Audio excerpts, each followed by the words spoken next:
اعوذ باللہ من الشیطان الرجیم بسم اللہ الرحمن الرحیم. ګرانو کتونکو السلام علیکم ورحمت الله وبرکاتو. امید دی چې ټول دوستان کتونکي به په خیریت سره یې. دعا ده چې الله رب العزت دې زموږ د ټولو مسلمانانو مشکلات آسان کړي. دوستانو ډېره موده بعد څه مصروفیاتو د وجې نه ستاسو په خدمت کې حاضر شوم. دې دوران کې ما اکثر ستاسو واتساپ میسجونه هم نه دي کتلي. د هغې دپاره زه انتهایي معذرت خوا یم، ځکه چې مصروفیات زیات وو چې سړي ته دومره وخت نه میلاویږي چې هغه یو ویډیو جوړه کړي. نو د دې کار نه زه لږ سیټه شوی وم. اوس الحمدلله واپس د هغه کارونه ما ځان فارغ که او راغلم ستاسو په خدمت کې.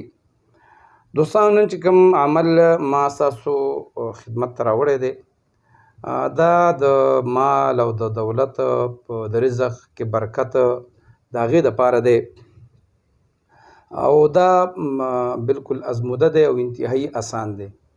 مونږ که چېرته سوچ وکړو نو زمونږ په کورونو کې اکثر که چېرته خفګان راځي، جنګ جګړې راځي، بې اتفاقیان راځي، د هغې یوه وجه چې کومه ده هغه د پیسې نشتوالی. او پیسه نن سبا دې حد ته رسېدلې ده چې انسان ته څوک انسان تر هغې پورې نه وایي څو پورې د هغې سره پیسه نه وي. که هغه سړی ډېر تقوادار وي، ډېر خوش اخلاقه وي، خو چې پیسه ورسره نه وي نو غریب چې کوم دی نو هغه د هغه عزت نه وي.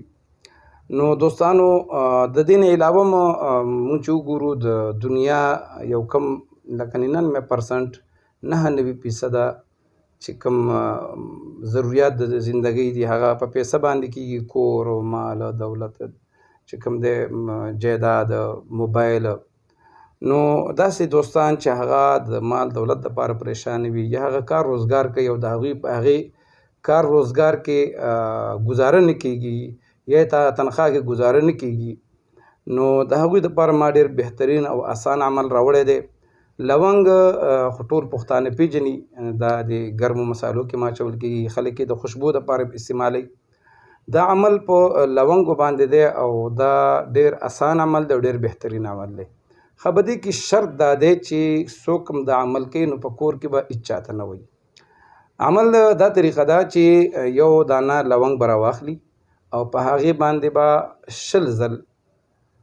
20 مرتبه 20 سورة الکوثر، انا اعطیناک الکوثر فصل لربک وانحر ان شانئک هو الابتر، دا به پې ووایي او په هغې به یې دم کړي. چې په هغې باندې دم کړه بیا به یې په یو کپړه کې په ټوټه کې وتړي. کوم ځای کې چې دوی پیسې ږدي یا خپل قیمتي سامان ږدي هغه ځای کې دې دا ورسره کېږدي. انشاءالله العزیز د دې عمل سره به د هغې په رزق کې الله رب العزت دومره برکت واچوي چې که کومو پیسو باندې د دوی ماهانه ګزاره نه کېدله هغه به هم الله پوره کوي او د هغې نه به دا بچت پاتې کېږي. نو انشاءالله العزیز الله رب العزت به ستاسو کوم مالي مشکلات دي هغه به الله آسان کړي. دوستانو د بلې ویډیو پورې ما له اجازت راکوئ. د الله په امان.